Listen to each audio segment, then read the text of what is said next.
Assalamualaikum warahmatullahi ta'ala wabarakatuh. Alhamdulillah wassalatu wassalamu ala rasulillah wa ala alihi wa sahbihi wa mawalah wa la hawla wa la quwata illa billah. Sahabat Al-Qari, dimanapun berada, jumpa lagi bersama kami di channel Markas Al-Qari, channel yang membahas seputar ilmu faraid atau ilmu mawaris dan menjawab pertanyaan-pertanyaan sahabat Al-Qari di kolom komentar YouTube channel kami ini. Puji syukur kepada Allah Subhanahu wa Ta'ala telah memberikan kesempatan kita hidup di dunia ini untuk menyembah kepadanya. Pada kesempatan kali ini kami sedang berada di kawasan Selangor, tepatnya di Shah Alam, Malaysia. Kami sedang berlibur bersama keluarga, melihat pemandangan-pemandangan yang Allah ciptakan di muka buminya Allah ini. Dan pada hakikatnya ini adalah semuanya bumi Allah Subhanahu wa Ta'ala. Maka dimanapun kita pergi, dimanapun kita sampai, semoga semuanya mengingatkan kita bahwa ini adalah milik Allah, dan semoga makin kuat iman kita kepada Allah dan makin cinta kepada Allah, karena Allah telah memberikan banyak karunia dan semua ini diciptakan oleh Allah untuk manusia. Salawat dan salam kepada baginda Nabi SAW.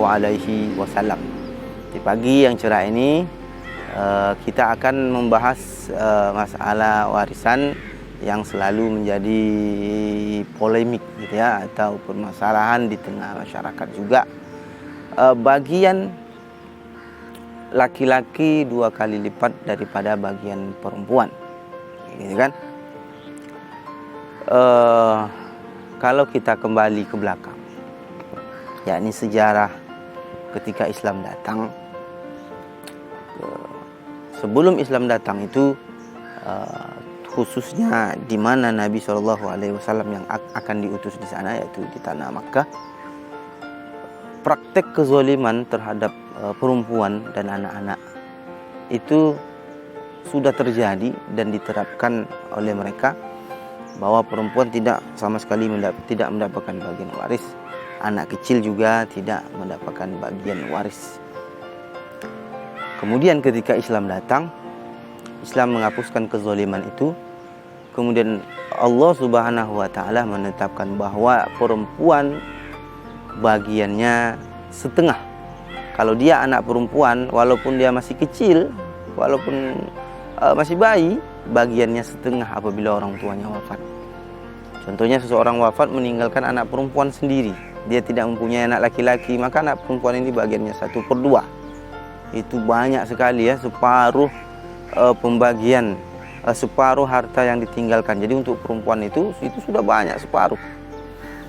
Kalau kita seperti yang kita sampaikan di awal tadi, ketika Islam belum datang, perempuan tidak diberikan hak sama sekali. Bahkan ketika Allah tetapkan perempuan setengah bagian waris, orang jahiliyah yang artinya mereka sangat terkejut. Terutama ada juga sebagian mereka yang Islamnya belum kuat, mereka sangat seperti tidak menerima, karena setengah itu sangat banyak untuk perempuan. Bagaimana Allah Subhanahu wa Ta'ala memuliakan perempuan?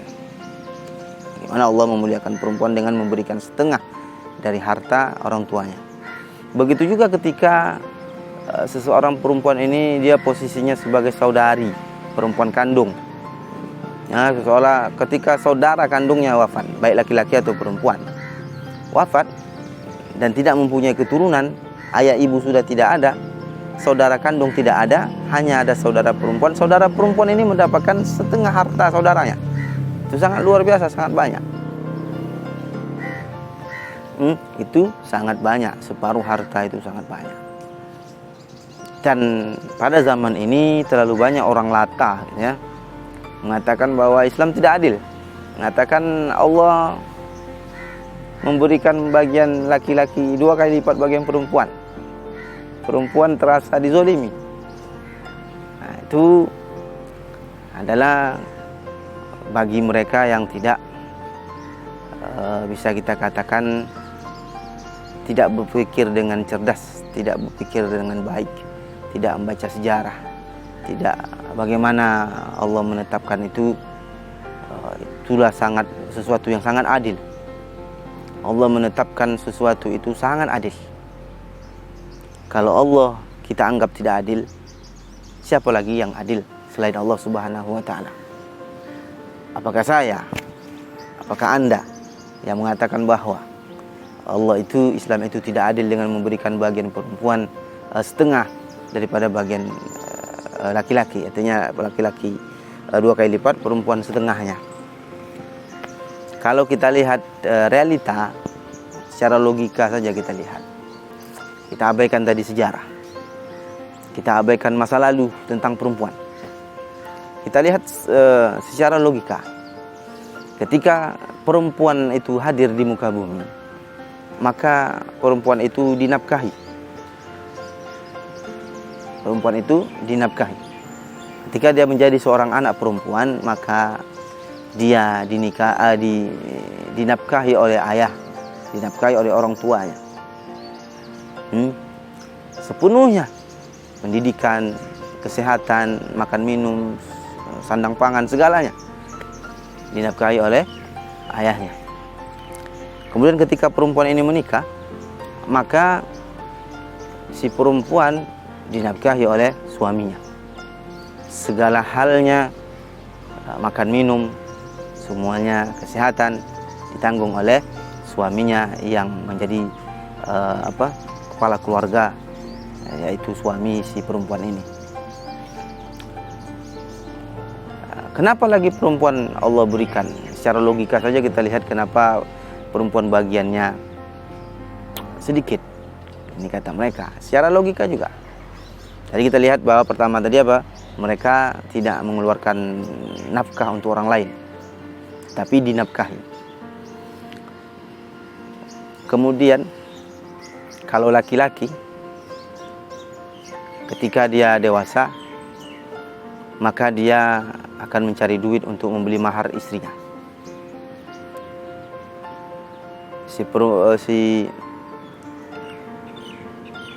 Si laki-laki ketika dia dewasa dan sudah menikah, sudah cari duit, cari biaya mahar untuk menikahi seorang perempuan idamannya. Kemudian ketika perempuan itu sudah jadi istrinya, maka laki-laki ini memberikan nafkah, pendidikan, segala biaya ditanggung oleh si laki-laki. Kalau kita logikakan, seandainya seorang perempuan adik-beradik dengan seorang laki-laki mendapatkan harta warisan dari orang tuanya, mendapat, contohnya kita anggap 300 juta, perempuan dapat 100 juta dan laki-laki mendapatkan 200 juta. Perempuan 100 juta kita anggap sedikit, tapi 100 juta ini aman tersimpan, sedangkan 200 juta itu terpakai untuk biaya mahar. Contohnya perempuan dan saudara kandung tadi kan, perempuan dan laki-laki dapat 100 juta dan 200 juta.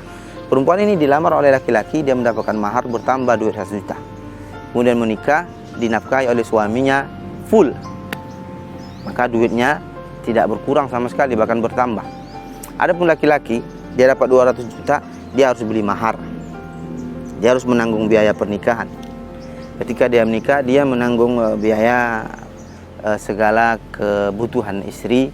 Jika punya anak, dia juga menafkahi anak-anak dan istri-istrinya, biaya pendidikan, biaya kesehatan, biaya yang lain-lain.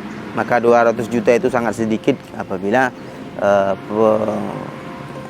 pria ini menanggung beban yang lebih besar daripada perempuan. Jadi secara logika singkat saja kita lihat bagaimana realita yang terjadi. Perempuan pada dasarnya hartanya bertambah, sedangkan laki-laki bahkan hartanya itu berkurang karena mereka mesti menanggung nafkah dan lain-lainnya. Mungkin inilah bahasan kita pada pagi hari ini, di hari Jumat ini. Semoga video yang singkat ini dapat membantu kita memahami bagaimana adilnya Allah, syariat Allah ini dalam menentukan bagian warisan. Jadi kita harapkan jangan sampai lagi perempuan berkata bahwa saya disolimi, saya merasa dizolimi, Allah tidak adil. Jangan sampai kita berpikir demikian, karena kalau bukan Allah yang adil, siapa lagi yang adil? Apakah kita? ya kan?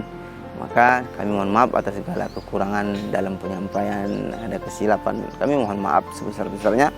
Mungkin hanya itu yang dapat kami sampaikan. Insyaallah kita akan jumpa di video-video berikutnya. Qulu qouli hadza wa astaghfirullah li wa lakum. Assalamualaikum warahmatullahi taala wabarakatuh.